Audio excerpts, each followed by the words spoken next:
The great debate: is the United States a force for good in the world, or is its power a source of global instability? This is a question at the heart of many debates, from political forums to living rooms.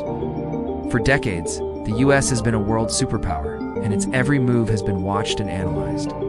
The official story is one of democracy and freedom, but for many, the reality on the ground has been very different. This series will explore the real-world impact of American foreign policy, from its alliances to its economic power, and ask a simple question: what is the truth behind the narrative? The end of the Cold War, when the Soviet Union fell, a major question was asked: why does NATO still exist? Some argued that the alliance created to stop Soviet aggression was now pointless. They believed it should have been dismantled. But NATO did not disappear. It redefined itself. Instead of one enemy, it focused on new threats like terrorism and cyber attacks. It also expanded, adding new members from Eastern Europe. For NATO supporters, this was a necessary step to maintain stability. But for others, this expansion was a direct and hostile move that would lead to future conflicts. Russia's perspective: from Russia's point of view, NATO's continued existence and expansion was an act of aggression. The Kremlin has consistently claimed that promises were made to not expand the alliance eastward. They saw NATO at their border as a direct threat to their security.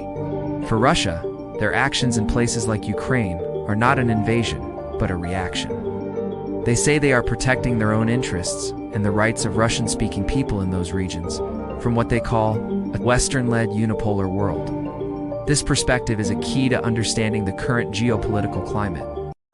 The historical record: looking back at history, the USA's role is not a simple story of good versus evil. On one hand, the US is credited with leading the rebuilding of Europe after World War II. The Marshall Plan brought peace and money to a broken continent. On the other hand, critics point to a long history of US military interventions in other nations, especially in Latin America and the Middle East. They argue these interventions often led to more war and chaos, and that the US supported dictators if it served American interests, like stopping the spread of communism.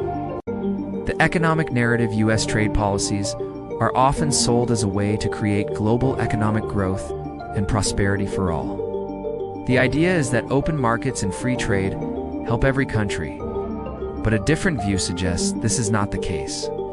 Critics argue that these policies are designed to benefit big American companies, not local businesses in other countries. The profits often go back to the USA, while local industries are destroyed, and wealth inequality grows in the host countries. The war on drugs. For decades, the US has led the war on drugs, spending billions to fight drug trafficking around the world. The official goal is to protect American citizens.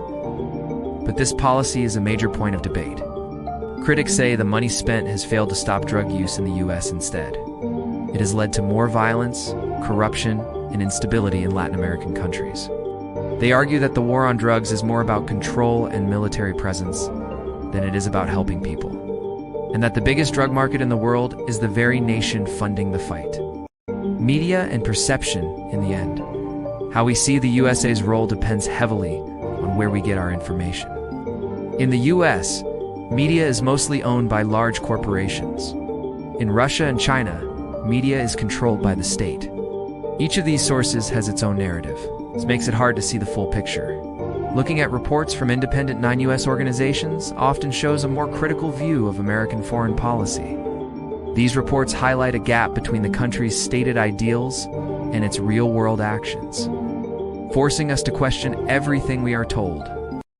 The conclusion: so, where does this leave us? The US narrative of being a force for global good is often at odds with the evidence.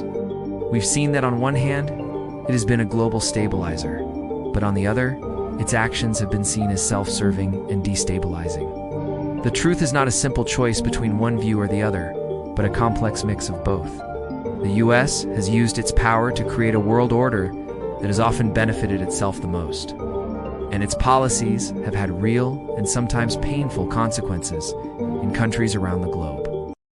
The final question: this brings us to a final question that affects us all. If we accept that the USA's role in the world is not as simple as we are often told, and that its actions are not always driven by goodwill, what does that mean for the future? As its global influence is challenged by other nations, will it change its approach? Or will it double down on the same policies that have led to so much debate and distrust? We've explored the facts, but the ultimate conclusion is up to you. What do you believe the USA's role in the world should be? Let us know in the comments below.